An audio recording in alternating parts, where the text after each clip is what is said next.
Central Israel पर बड़ा attack हुआ है। बैलिस्टिक मिसाइलों से ये हमला किया गया। मिसाइलों में वॉरहेड लगा हुआ था और मिसाइल अटैक से भारी नुकसान पहुंचा है। आप देख सकते हैं क्लस्टर बॉम्ब अचानक से पूरे एरिया को कवर करते हैं और एक साथ न जाने कितने बॉम्ब हैं जो जमीन पर आकर गिरते हैं। हालांकि इस मिसाइल अटैक को इंटरसेप्ट नहीं किया जा सका, जिस वजह से ये मिसाइल अटैक सफल रहा और टारगेटेड लोकेशन पर जाकर ब्लास्ट हुआ।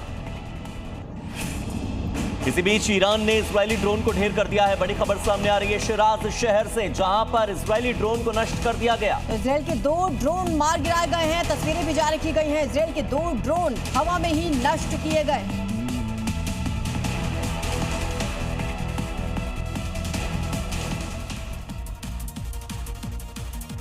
और चलिए बात करते हैं देश की, दिखाते हैं 5 राज्यों से आई बड़ी खबरें। मेरठ में एक तेज रफ्तार कार ने सामने से आ रही बाइक को जोरदार टक्कर मार दी। टक्कर इतनी जोरदार थी कि कार सवार शख्स हवा में उछला कई मीटर दूर जाकर गिरा। पीछे से आ रही बाइक और कार से टकरा गई।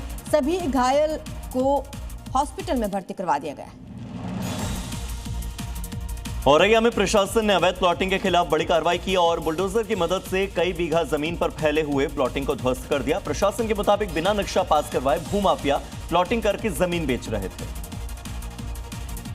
यूपी के प्रयागराज में उस वक्त हड़कंप मच गया जब कोरांव इलाके में शॉर्ट सर्किट के कारण मोटर पार्ट्स की एक दुकान में आग लग गई। आग की ऊंची लपटें और धुएं के गुबार से पूरे इलाके में अफरा तफरी मच गई।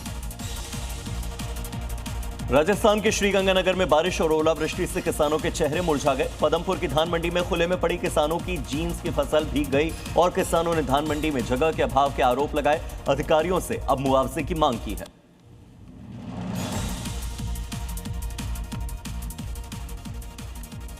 बात करते हैं बंगाल चुनाव की, जहां पर जाहिर है सियासी तनाव है क्योंकि बंगाल में आने वाले वक्त में चुनाव है।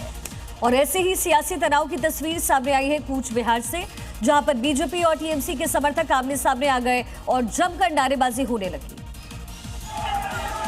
एक तरफ जय बांग्ला के नारे तो दूसरी तरफ जय श्री राम का उद्घोष। दक्षिणी कूच बिहार की विधानसभा क्षेत्र में दोनों पार्टियों के समर्थक रैली कर रहे थे, तभी दोनों आमने सामने आ गए और जमकर नारेबाजी होने लगी। देखते ही देखते माहौल गर्म होने लगा और फिर पुलिस को बीच बचाव के लिए आना पड़ा। इस दौरान दोनों तरफ से नारेबाजी हो रही थी। एक तरफ से जय बांग्ला तो दूसरी तरफ से जय श्री राम का नारा गूंज रहा था।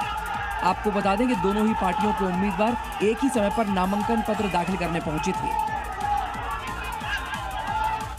बंगाल की सीएम ममता बनर्जी ने मालदा में न्यायिक अधिकारियों के साथ हुई घटना के लिए चुनाव आयोग को जिम्मेदार ठहराया। साथ ही उन्होंने आयोग पर कानून व्यवस्था को संभालने में नाकाम रहने का भी आरोप लगाया। सीएम ममता ने चुनाव आयोग पर निशाना साधते हुए कहा है कि राज्य के मुख्य सचिव, गृह सचिव और पुलिस महानिदेशक जैसे बड़े अधिकारियों को चुनाव आयोग ने हटा दिया है। उन्होंने कहा कि मेरी सारी शक्तियां भी छीन ली गई हैं। ममता ने आरोप लगाते हुए कहा कि उन्होंने अपने राजनीतिक जीवन में ऐसा चुनाव आयोग पहले कभी नहीं देखा।